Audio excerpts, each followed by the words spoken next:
Hello, my name is Brandon, and thanks for watching. Today I'm going to try to start exploring a game I wrote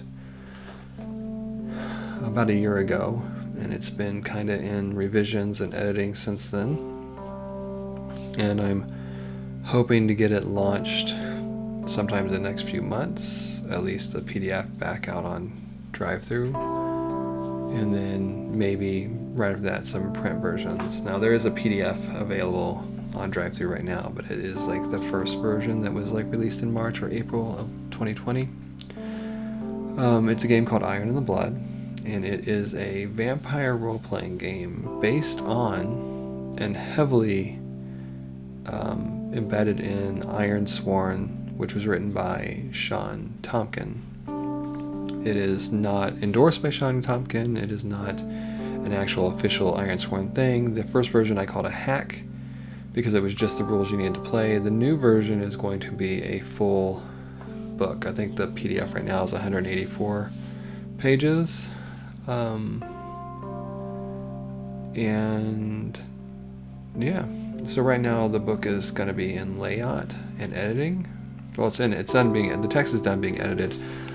But now the book is going to have to be in layout, and I need to find more art for it. And so the PDF you're going to be seeing here while we play the game is a kind of half finished. There's some good art, but there's like lots of art that's missing.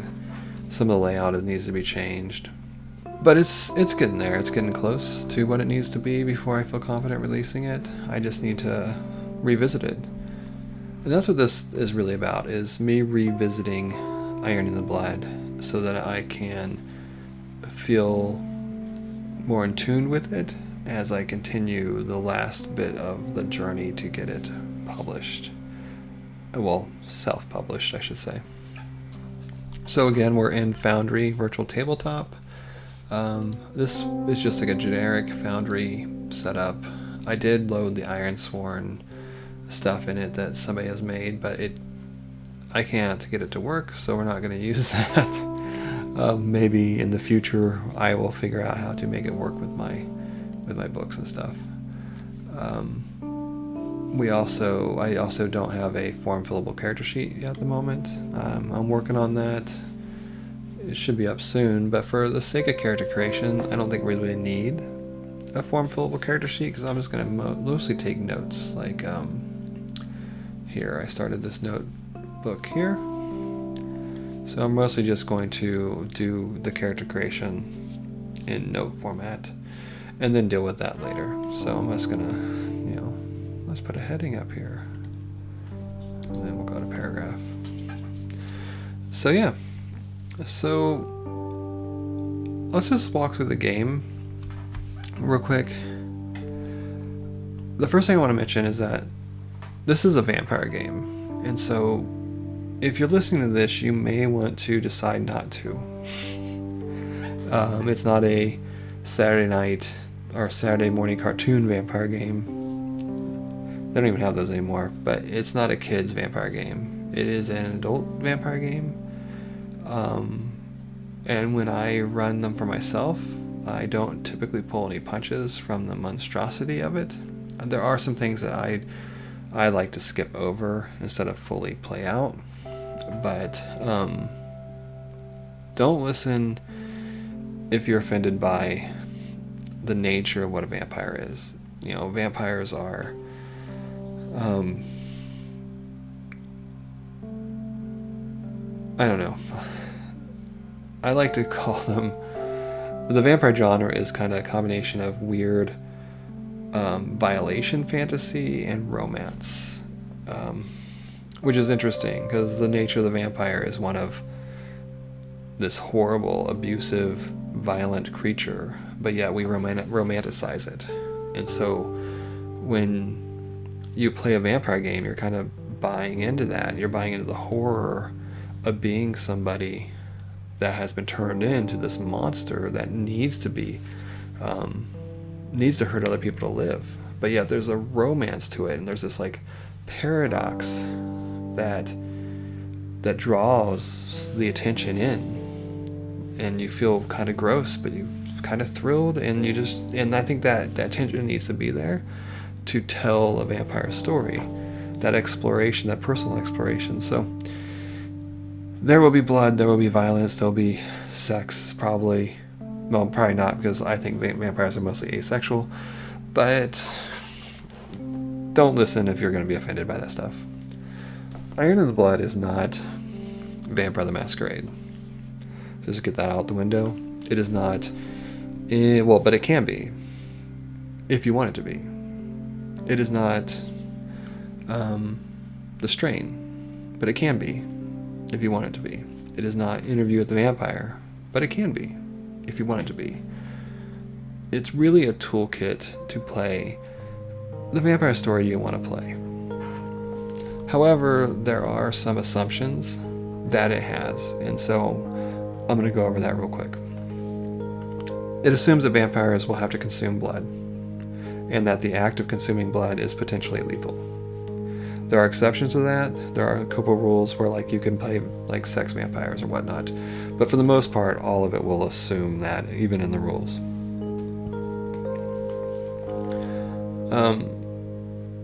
And the blood that's in the body is assumed to be the carrier of vital essence and what a vampire needs to live. And there's some other assumptions here, vampires live forever. That is key to this game, because when I was designing it, I wanted a game that really supported moving through time. I've played a lot of vampire games where essentially you're a super powered superhero except dark, and you played in the modern age, or you played in the 1800s, but you never really went through time. And so for this game, you do move through time, or you can choose not to, but it's essential to a lot of what goes on. And so they have to live forever. Vampires are dead or undead. How that comes across in your game, whether or not they have a heartbeat and whatnot, that's up to you. But for the most part, they cannot heal. From the rules perspective, they cannot heal naturally from physical harm. There is a sleep state that can happen if they choose to, or they're hurt, or they're mentally unable to stay awake. That allows them to move through time in big chunks. Vampires are vulnerable to sunlight. That is the classic weakness that I just love, so I left it as a baseline. Vampires must feed to stay active, but if they don't feed, they're less likely to become monsters. So it's this big they have to stay, if they feed, they stay active. If they use their powers, they have to feed more to stay active. Essentially, that's how it works. Vampires can lose control of themselves and lose their humanity. That is a very universal vampire genre trope. Vampires can make other vampires. The game takes place in a real-world setting. That is assumed in the rules, but of course, when you play it, you can do whatever you want. I'm going to assume that. I believe vampires are territorial by nature because there's only so much people to go around. In that, in order to not lose themselves, they have to associate with each other and humanity, which is another one of those things that go head to head in the story. It's kind of like the romance and the violence. It's you have to be a solitary predator, but at the same time you have to maintain your connection to the world around you, or you lose yourself. And then this is based on Ironsworn, and so Iron in the Blood wholeheartedly embraces that, except vampires have a mystical and social connection to their vows, and when they make one, it is spiritually and socially detrimental if they break it or they don't fulfill it. Those are the assumptions. And I think we're just going to skip right over how the rules work until we play it. I think we're going to go right into making a character, because I don't really have a lot of time to do this type of recording, and so I want to get it going with it. Making a character takes a while in the game, because you're making a character, but you're also making a lot of choices about the time period you're going to play in or start in, and what that means, and what it means to you, and you're thinking you have to create how vampires work in the game and all that. So there's a lot of random charts, there's a lot of oracles to roll on, but and I typically roll on a lot of them, but there are some things that are in the charts that I don't personally like playing, and so I may just not go with them. We'll just see how that goes. And the first step to making a character is called the change. So I like to close my eyes and visualize how the person became a vampire before I even know who the person is, before I know anything about them, because it really sets the stage for the type of story I want to tell. So if I am being assaulted, that is completely different than if I am romantically involved with the person who makes me into a vampire. I personally love revenge stories, and so the longest games I play are always usually revenge stories or fueled by hate, and I don't know why I do that, but I do.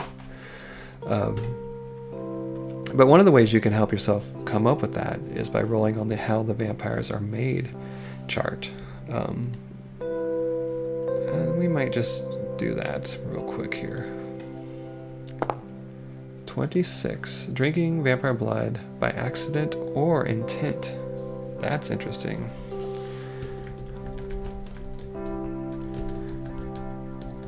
Vampire blood by accident or intent. So all you have to do is drink their blood to become a vampire. Interesting. You don't even have to be at the point of death. You just have to drink vampire blood. That immediately sets the scene of the game. Like, vampire blood is precious and sacred and powerful. I almost want this character to be an accident. You know, like, got in a fight, or yeah, it dripped. I like the idea of accidental change. Now, I also don't think that while you're making a character, you have to know everything to start. You just write it down and you start picturing it as you go. As you're making a character, you go back and you elaborate on all those points. And so right now I have this character who accidentally became a vampire, and I really like that idea. It's gonna a lot of drama is gonna happen here. So 2 is the date. The date is when was the vampire changed? When were you changed to a vampire? And this game, as you can see from this chart, what year it is. This game can happen anytime you want. So if you want to start your character off as a caveman, go right ahead, you know? It's whatever you want to do. I'm just going to roll. Let's see what I get. 30. First millennia. So between the years 0 and 1000. That's going to put me in an uncomfortable place, because I don't know anything about those. I don't really want to play that far back in history. I really don't. I'm not really in the mood to play that far back in history. I would like to stay in something that I know. 1806. That's, you know, why not? Just because I don't want to have to do a lot of research for this. And, you know, I'm pretty familiar with 1806, at least in America. And we can always do 1806 American history and, you know, look it up. Lewis and Clark's on their way back.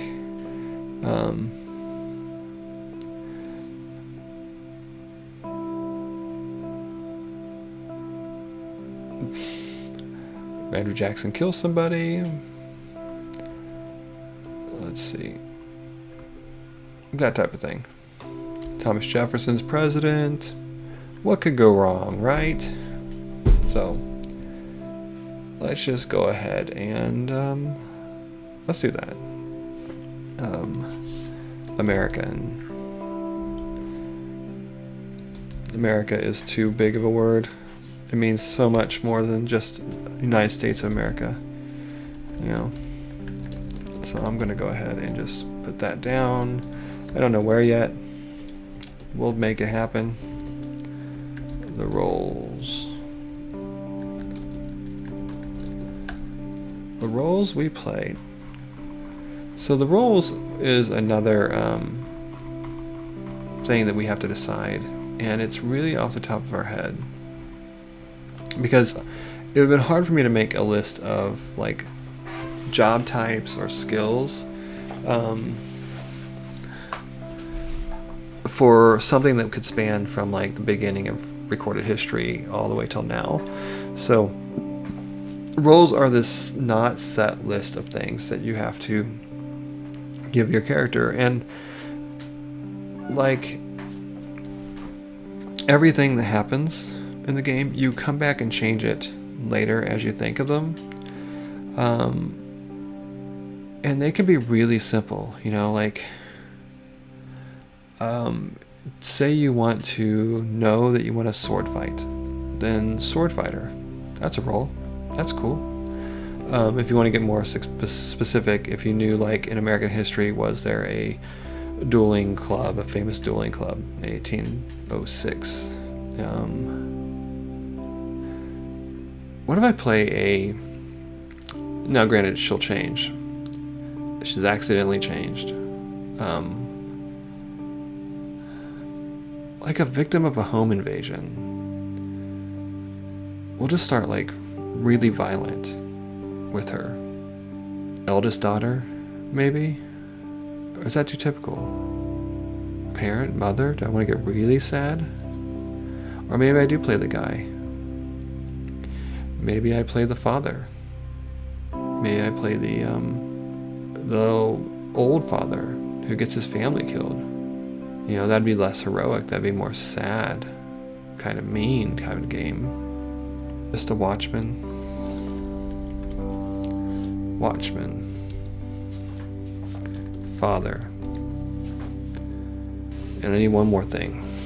One more role that they play. And a role is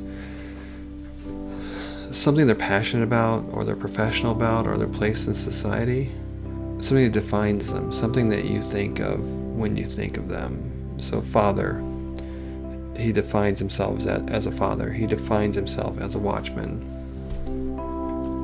American.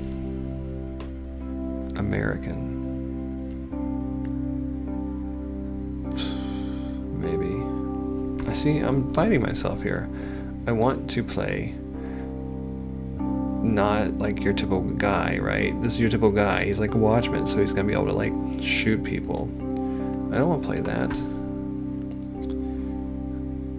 I want to play something that's going to impact me in a way where I can role play it and tell the story of a person I really want to root for. Somebody I really want to help along and hope that for the best. You know, I'm afraid that with this guy here, this typical American guard, he's just going to... So I think I'm going to play his daughter.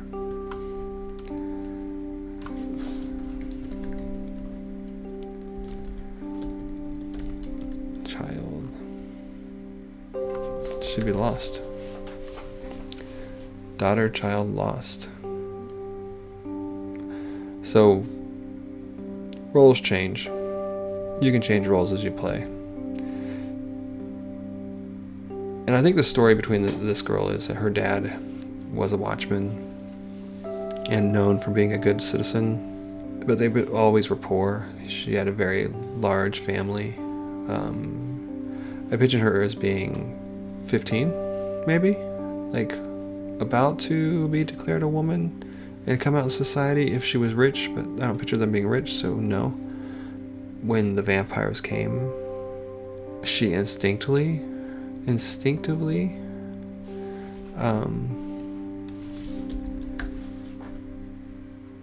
struck back out at them and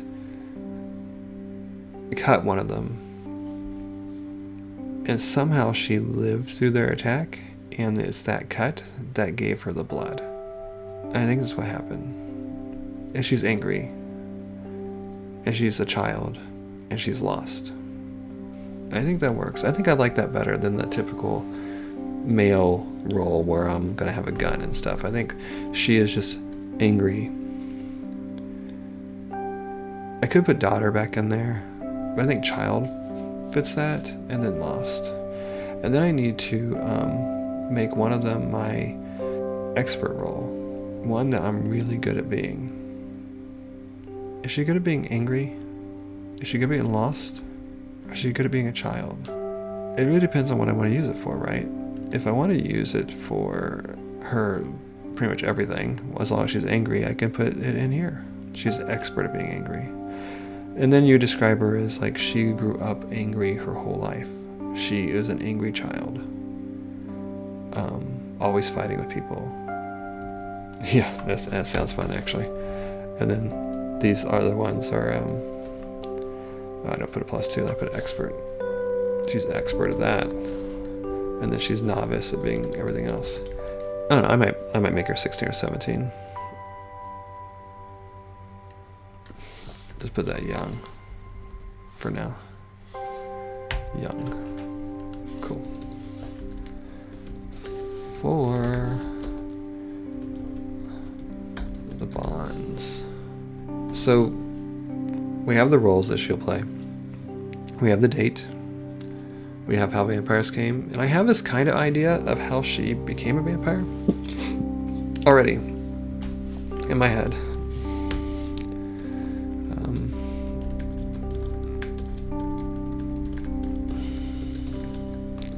Left for dead, but the blood had made it into her system. Ooh, maybe it went to her eyes. Vampires thought it hadn't gotten into her. Alright, cool. Maybe they did kill her, and because it got into her eyes, they left her for dead. That's good. Yeah, like she cut him with a knife and it sprayed across her face, but her mouth was shut, so they just wiped her mouth off and then like moved on. Yeah, something like that.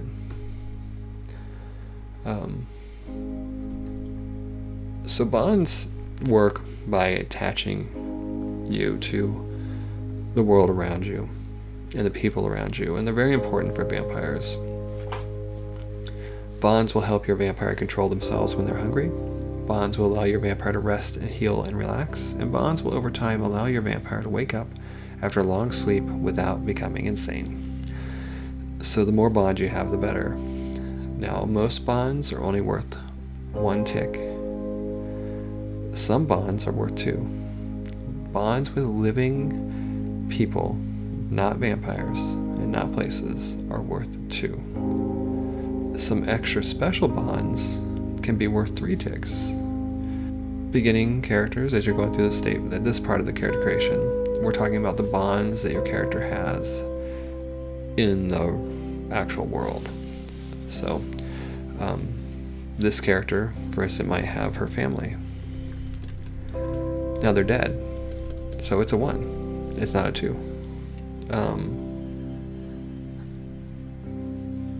Does she have a friend?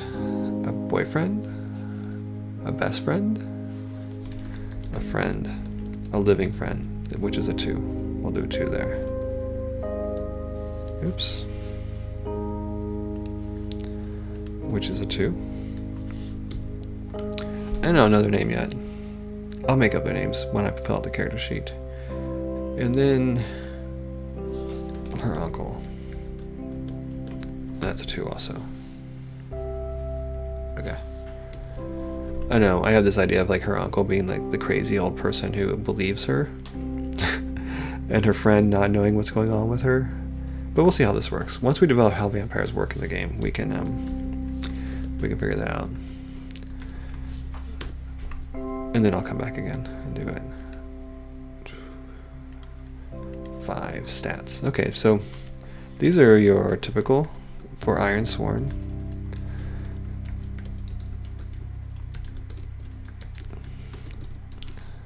Their edge, heart, iron, shadow, wits. Edge is the quickness and agility of the character. Range combat. Heart is courage, willpower, empathy, sociability, and loyalty.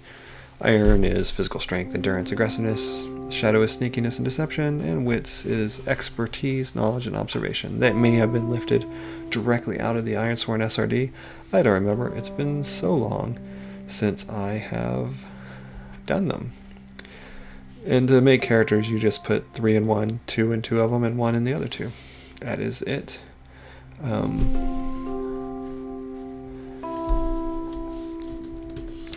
And they're all good. That's the problem. They are all good to have. Like, you're gonna be hurting in one of them, right? I'm gonna make her super smart. Well, not super smart. I would give her a 3 in heart for courage, but she's also, I don't think, empathetic or sociable or loyal. Well, she might be loyal. I think it's the wits. She's super smart. Yeah. I'm just gonna go there. I mean, I gave her a 1 in shadow. I mean, it'd be great to sneak around, but I really think that she doesn't like to lie. I think she's very truthful, which is also typical for my characters that I play. I mean, she's aggressive, so iron being higher would be nice, but she's not very physically strong. So I think it's a fine fit for her. Alright, so now we have generally the basic of our mortal side of the character. We have the fact that she, in the year 1806, she lived in the United States of America. We'll just call it New York City, because why not? It's a big city. It's there. There's probably more vampires there anywhere else. That's the year her family died. If she's 16, then she was born in... Well, I guess 16 years old. Born 1890. Not 1890, 1790. What the heck? 1790. Her father was a watchman. Her mother was a stay-at-home mom. They were a large family. And one night, some vampires decided to break in, and the dad wounded him, but ultimately fell, and she lost it. She found the courage to stand up and strike back with a large kitchen knife, or a poker, or something she could grab, broken glass maybe. It cut one of them, and the blood got into her eyes, and the vampires beat her to death. But the blood reanimated her soon after they left, maybe? We'll know more once we talk about the first nights of being a vampire and what happened to her. She always was an angry child. She still doesn't know much about the world, and now that her parents are gone, she feels lost and almost like it's her fault. Like she could have done more. She still loves her family, but they're dead, so her bonds aren't that well. She has a friend and an uncle who she still relies on for strength. We don't know if they know anything about her yet. We're gonna wait until we know her corruptions, because if she's like a hideous monster, then we may not know, her friend might not know. And then we have her stats.